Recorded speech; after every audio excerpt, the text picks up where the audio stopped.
Morris Spence from Omaha, Nebraska. In light of recent stock market volatility, could you give us your definition of stock market risk, and how does your definition differ from the standard definition? Finally, due to Charlie's recent counter-revelation about jets, are you going to rename the Indefensible? Charlie would like to make an announcement on that second point. Prompted by Al Olchi, we are changing the name of the company plane from the Indefensible to the Indispensable.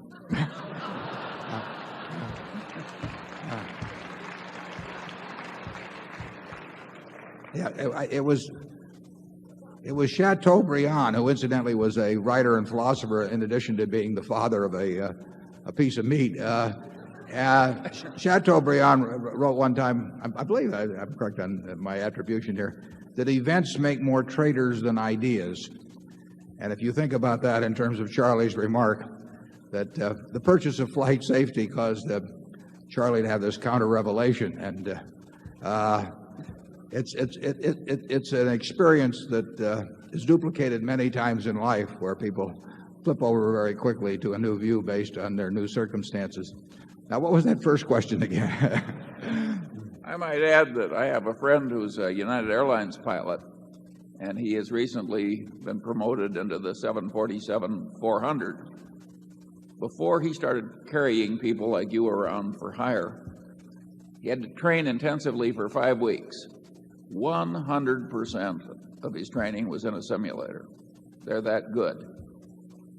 So they better be that good. They cost us about $19 million. But they're fabulous. I mean, if you think about it, I think it's 85% of the problems that you can encounter in a plane if you attempted to teach people by actually being in a plane, they wouldn't be here anymore. So there's you want to develop the instincts and responses that can react to 85% of the problems. The only place to learn them is in a simulator, and probably the other 15% the best place. Now let's go back to your first question. Give it to me again. The first part was, would you give us your definition of stock market risk and how it differs from the standard definition? Yeah, we don't think in terms of, well, we think first in terms of business risk. You know, the key to Graham's approach to investing is not thinking of stocks as stocks or part of a stock market. Stocks are part of a business. The people in this room own a piece of a business. If the business does well, they're going to do all right, as long as they don't pay way too much to join into that business. So we're thinking about business risk. Now, business risk can arise in various ways. It can arise from the capital structure when somebody sticks a ton of debt into some business, and so that if there's a hiccup in the business, that the lenders foreclose. It can come about just by the nature of the business. Certain businesses are just very risky. Back when there were more commercial aircraft manufacturers, Charlie and I would think of making a commercial airplane, a big airliner, sort of as a bet your company risk, because you would shove hundreds and hundreds of millions of dollars out into the pot before you really had customers. And then if you had a problem with the plane, the company could go. There's certain businesses that inherently, because of long lead times, because of heavy capital investment, that basically have a lot of risk. And commodity businesses have risk unless you're the low-cost producer, because the low-cost producer can put you out of business. Our textile business was not the low-cost producer, and we had a fine management, and everybody worked hard. We had cooperative unions, all kinds of things, but we weren't the low-cost producer, so it was a risky business. The guy who could sell it cheaper than we could made it risky for us. So there's a lot of ways businesses can be risky.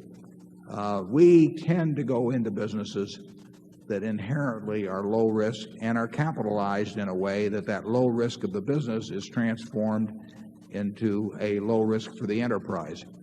The risk beyond that is that even though you identify such businesses, that you pay too much for them. That risk is usually a risk of time rather than loss of principal, unless you get into a really extravagant situation. But then the risk becomes the risk of you yourself. I mean, whether you can retain your belief in the real fundamentals of the business and not get too concerned about the stock market. The stock market is there to serve you and not to instruct you, and that's a key to owning a good business and getting rid of the risk that would otherwise exist in the market. You mentioned volatility. It doesn't make any difference to us whether the volatility of the stock market, is averages 0.5% a day or 0.25% of a day or 5% a day. In fact, we'd make a lot more money if volatility was higher because it would create more mistakes in the market. So volatility is a huge plus to the real investor. Ben Graham used the example of Mr. Market, which is and we've used it. I've copied it in the report. I copy from all the good writers. And Ben said, just imagine that when you buy a stock that in effect, you've bought into a business where you have this obliging partner who comes around every day and offers you a price at which you'll either buy or sell, and the price is identical. And no one ever gets that in a private business where daily you get a buy-sell offer by a party. But in the stock market, you get it. That's a huge advantage. And it's a bigger advantage if this partner of yours is a heavy-drinking manic depressive. I mean, the crazier he is, the more money you're going to make. So you should, as an investor, you love volatility. Not if you're on margin, but if you're an investor, you aren't on margin. And if you're an investor, you love the idea of wild swings because it means more things are going to get mispriced. Actually, volatility in recent years has dampened from what it used to be. It looks bigger because people think in terms of Dow points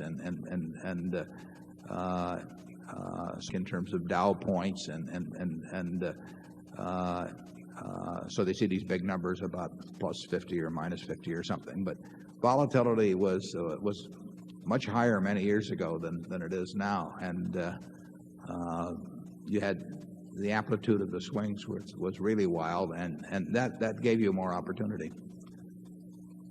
Charlie? Well, it got to be the occasion in corporate finance departments of universities where they developed a notion of risk-adjusted returns. And my best advice to all of you would be to totally ignore this development.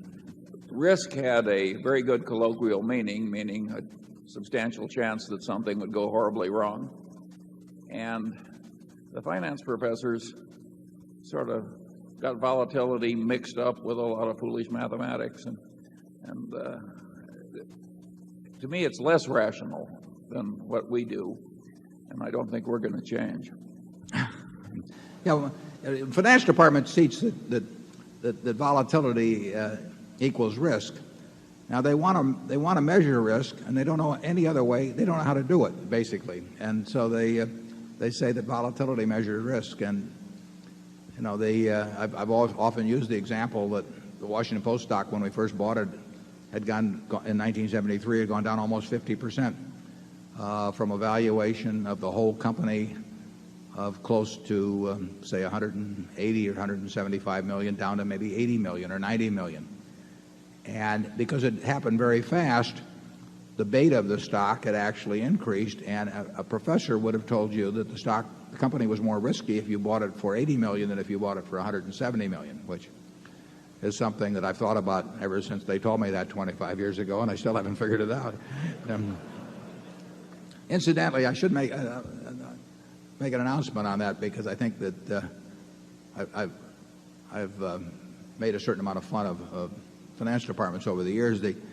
A fellow named Mason Hawkins, who runs Southeastern Asset Management, just gave a $1 million gift to the University of Florida, and the state of Florida is matching that with $750,000. So this $1,750,000 is going to be used to have several courses in what essentially is the Graham approach to investing, I think, starting very soon, so that there will be at least, and there are more than this, but there will be a finance department, in this case specifically devoted to teaching the Graham approach. And I think they're even going to pick up on my suggestion that I stuck in the annual report about having a course on how to value a business and what your attitude toward the stock market should be. So thanks to Mason, who's done very well managing money, I should add. And there will be at least one university course